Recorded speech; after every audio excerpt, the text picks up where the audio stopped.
people who believe that she is far too influential within Downing Street. I think it's always odd, you know, if you're going to be a couple and one's in power. But people genuinely feel that she's a political operator when she wants to be a political operator, and then jumps back and says, I'm only the wife, when it's inconvenient to her.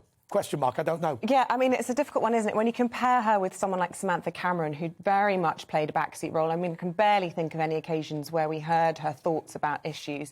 And then you read Sarah Vine's article, of course, used to be married to Michael Gove, yesterday describing it as equivalent to, and I don't know if I'm allowed to use this word on breakfast, equivalent to slut-shaming, the way that Carrie Johnson is treated. Have we gone a bit too far in our sort of hatred of her? I absolutely think we have. Of course, she is more political, with more of a political career in her own right, than any Downing Street spouse who's come before.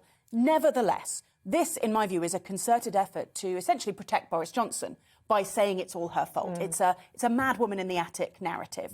And it is being used to try and insulate him from his own choices and his own bad behaviour. Even if every allegation against her were true, which I do not believe, but assuming that it is, he's still the Prime Minister who chose to put her in Downing Street, who chose not to draw boundaries between her views and his staff. You know, so in the end, he is our Prime Minister. He's the one with a democratic mandate. She is a private citizen. If he cannot police the boundary between her and his professional life, then he doesn't deserve high office. You know, it's fundamental. He's the one we elected. He is the one who chooses the political career. If he listens to her too much, in the end, that's his choice. I listen to my husband on some stuff, and on some stuff, I tell him that he is wrong. And you know what? We're still married. Yeah, and you wouldn't expect your husband not to have an opinion, and I suppose none of us would. But he doesn't call my staff and tell them what to do, right? And if he did, I would tell him where to go.